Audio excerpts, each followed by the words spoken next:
welcome to Rights of Woman. I am in London today at Atlantic Books with the fantastic Elaine Castillo, whose debut novel America Is Not the Heart is published today.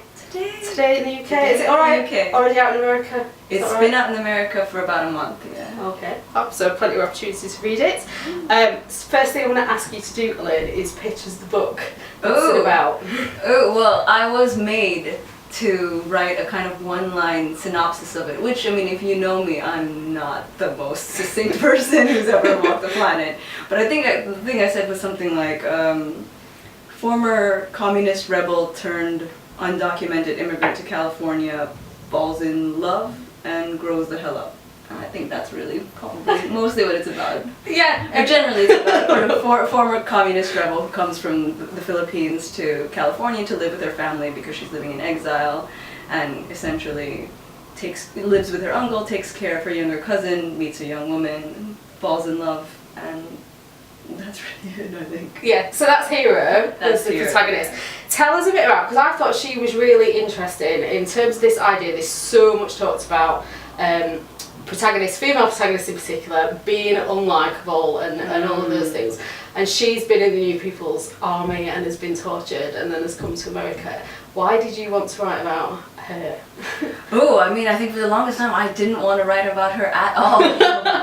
I was really uncomfortable actually writing about from her perspective, not because of the New People's Army or because she's unlikable, those are the things that drew me to her, but mostly because she comes from a position of privilege, a kind of class privilege in the Philippines that I both didn't personally have experience with and also just really felt uncomfortable putting as just having the main narrative sort of perspective in the book. But ultimately I think it was because of that discomfort that I was able in a way to be free with her and able to kind of yank the rug out from her, whereas when I was writing from characters in the book whose perspective I'm much more autobiographically close to, or who are from more working class, lower middle class families in the Bay Area like the one I grew up with, I was really defensive. The writing was so closed, like there was no oxygen in their voices, there was no sort of oxygen on the page. So I think it was really when I started writing from, when Hero, the kind of character of Hero entered the house in Milpitas, that the kind of book opened up. And as for sort of unlikable sort of, I mean those are always super sort of gendered words that sort of govern how we think about literary discourse. That's really just a way for us to kind of transmit our kind of cultural misogyny in how we think about characters. That's great. And also with Hero, I wanted to talk about her bisexuality and bi-visibility because again that's another cultural conversation that we're having. It's a big part of the book, but it's just who she is. Why was including that important for you? I mean, I think probably in a just kind of basic personal way, it's important for me to depict bi characters because I'm a bi woman, I'm a bi woman of color. I look for bi women of color and bi characters in art and in fiction constantly. I think I recently found out that Tessa Thompson's character in Thor Ragnarok was canonically bi, and I was like, please tell me everything. So I think the bi erasure is a real thing. I remember I was reading a book by a writer, and I think in the first page of her book it was something like, you know, I identify as a bi woman, but I've been in a partner with this other woman for about 20 years. But on the jacket of the book it was like, black lesbian writer, da da da da da. And I was like, she literally has identified herself already in the book. So I think for me the kind of sort of multivariate depiction of what queer life could look like is interesting to me just because that's the kind of context that I come out of.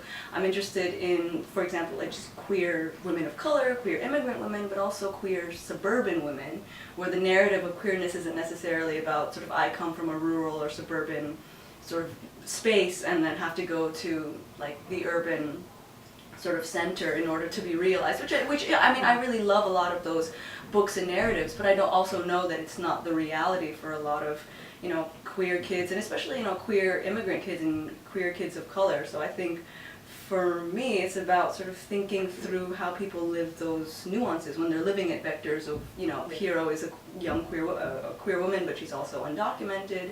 She's also, you know, having to learn how to take care of a cousin. So how do you kind of capture the fullness of a life in a sense is what I'm interested in. Great. I wanted to talk a little bit more about the women as well because it felt to me like they were very central to the book. So we've got Hero's relationship with Paz, Hero's relationship with Ronnie, the daughter as well, and then Hero Rosalind, the romantic side. Did you set out to write something in which the women were so central to it all, or did that come out of? I think that probably came out naturally, although there was a chapter originally, because the original draft of this book was something like 1,000 pages, because, again, I'm not succinct. And I think as a writer, I just didn't believe in side characters. I was like, there's no side characters, here's the full history of this person, and the whole history of where they came from. And so essentially, but all of the characters that I was really sort of working from were women. I think that was just what I naturally gravitated towards. Those are the kinds of, because sometimes I think, my life is largely dedicated to women of color, so I think it in a way naturally flows that then my writing would also center them as well. Okay, so we talked about the fact that Hero's an undocumented immigrant. She's not the only immigrant in the story. You've got a whole community there. It seems impossible to discuss immigration at the minute without talking about current realities here in America and the policies that are being put into place. But the book's set in the 80s. When you were writing it, did you think about the current situation at all? Is there a deliberate parallel, or is it just something that's come out? No, I don't think I really thought of it at all. And I think, in some ways, it reminds me a little bit of when the election happened, when Trump was elected, and the kind of reaction of some of sort of like liberal white friends in the States being like, guys, this country's racist. Like friends of color being like, where have you been? So I think for me that kind of sort of that sort of sense that immigration novels are sort of particularly relevant now is a little bit, ultimately, we've been around for a while. These novels have always been relevant. I mean, even the title of the book is a reference to a book that was written in the 40s about Filipino migrant workers on the west coast of the States in the 30s and 40s. So really kind of immigration novels are really fundamental to American fiction, and similarly in British fiction. So I think in terms of relevance, it's relevance because if our literature is going to be in any way commensurate to our realities, then we have to have literature that's about our immigrants. Yeah. Okay. And can I ask about the food in the novel? Because it comes up so often, and it feels like it's something that holds the characters together, particularly Hero and Paz, who don't have a great relationship, but there are some points in the book where they share food, and that seems to be the glue that holds people together. Again, was that something you were conscious about? Not at all conscious about, so I was really surprised afterwards when people were like, there's so much food in the book, it made me so hungry. I was like, my sort of sense of it was like, I didn't put enough food, there are so many dishes that I left out, this is the paucity of food in this book. And then afterwards, but then when I went to the Philippines for the book, I was asking, no one said anything about the food, and then suddenly I asked people, I was like, do you guys think there's a lot of food in the book? They were like, no, that's normal. That's literally how much we talk about, and how food is literally part of everything. So I was like, so then for me, I think it's actually just pretty sort of, in terms of just cultural context, I think I just grew up literally with food saturating pretty much every pore of daily life. Okay. And can we move on to talk about the techniques in the book as well? So one of the things that you do really well is interweave different languages without any explanation. It's there. So as an English reader, I mean, I have to take from the context or move on. And there's a little bit where you talk about one of the characters can only understand. Is it a Tagalog? I'm gonna get this completely Tagalog. But she mixes two together, and there's a comment about she doesn't understand because she's grown up in America. She doesn't understand the two different languages. So I thought it was really interesting that you did that and didn't give any concessions to anyone who might be reading it who wasn't from the Philippines and didn't speak those languages. Can I ask about the decision to do that? And yeah, that was very deliberate in the sense that I grew up with those types of languages in my house. My mom had her own language, which was Pangasinan. My dad had his language, which was Ilocano, and they spoke Tagalog or Filipino to each other, and obviously spoke English also in the house. And I grew up mainly speaking my mom's language because that was my first language, because mainly my mom's family lived with us. Then the borders between all of those languages were really super porous. You would start a language in one language and end it in another, or my mom would, start a language with a mix of Tagalog and Pangasinan, and I would respond in English. So I would speak to Tagalog-speaking friends and think I was speaking Tagalog, and they'd be like, that's not Tagalog. That's not a word that we understand. So for me, I think that was just part of my reality. That was the kind of sort of linguistic landscape that I came out of. So to depict it otherwise, or to in some way deform it or make it sort of palatable for the primacy of a reader that's usually assumed to be white, just that to me, I'm just not really interested in taking that position in my fiction, because I mean, you know, I don't know anything about like middle class life, white life in Brooklyn, and nobody gives me any glossaries.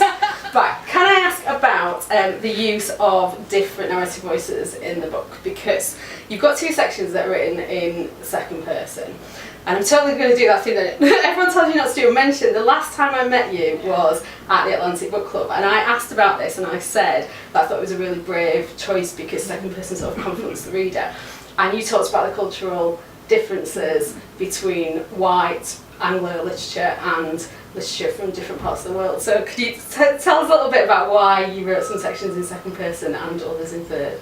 Yeah, I think I was really sort of surprised in a way, the way kind of the second person is kind of sort of thought of in sort of literary discourse. For me, I really grew up with it as a sort of a mode that I saw a lot, especially in immigrant fiction. Jamaica Kincaid was using the second person in Girl, which is a masterpiece. Junot Diaz used the second person loads. It always just seemed to me that in fiction by writers of color or by writers in translation, that the second person was just this mode that was really quite easily sort of moved into in order just to have like a different sort of space of consciousness. And then sort of growing up, I sort of start to realize, oh, the kind of mainstream literary discourse that says sort of literature looks like sort of third person, objective, sort of stately sort of voice, thinks that the second person is this really kind of degraded mode. And ultimately that for me started to seem very kind of telling and in a way racialized that kind of discomfort with the second person and how it sort of in a sense, what it purports to do in terms of character and voice. But for me, it's always been a really kind of, I think for me, it's always been a kind of canonical mode. It's always been really kind of normal. Which is interesting. We could have a very long discussion about the canon there, and what's included and what's, and what's not. Yeah, interesting. And the other thing I wanted to ask about the structure was the way that I felt like the chapters could almost be separate stories, like you could take apart in itself and read it and it would make sense. So thank you for saying that, because I'm a very bad short story writer and not very good at short form at all. Because I wonder whether you'd done it deliberately. No, not at all. I'm notoriously bad at trying to write anything short. So the idea that they're standalone, for me, I mean, that's a surprise and a kind of pleasure to hear, because for me, the thing I always say is something like, oh, my first love is always context. Like I always want to have people be contextualized, and sort of then if there's a character, then well, here's the entire history of what happened to their parents, and also the town that they grew up in, and also the history of that town, which is how you end up with a 1,000-page first draft. But I mean, if structurally those chapters are able in a way to kind of stand alone, that I'm pleased to hear that. Okay, and the last thing that I always ask everybody is my blog is about women who write, and so do you have any recommendations of anything you've read recently by female writers? Oh my gosh, yes. Well, probably the first recommendation I would give is by this Filipino writer, Kristine Muslim. She's a speculative fiction writer, and she writes this really kind of very interesting, kind of ultimately sort of apocalyptic, post-apocalyptic sci-fi, but that also or fantasy or sometimes steampunk. She really moves between different genres, but there's also really interesting kind of political commentaries on sort of late capitalism, but also on, I think, her particular position within the Philippines, because she's also from Sorsogon, so this kind of area in the south, sort of Mindanao essentially area, and the kinds of sort of colonial and sort of imperial conflicts between that region and kind of central in Manila, and the kinds of environmental issues that are really alive in that region. I think she's just incredible. Another writer I love, well, probably my favorite book right now, that it's still ongoing, it's actually a manga, is by Yuneda Ko. She's a Japanese manga writer, and she writes this, essentially it's a gay Yakuza manga.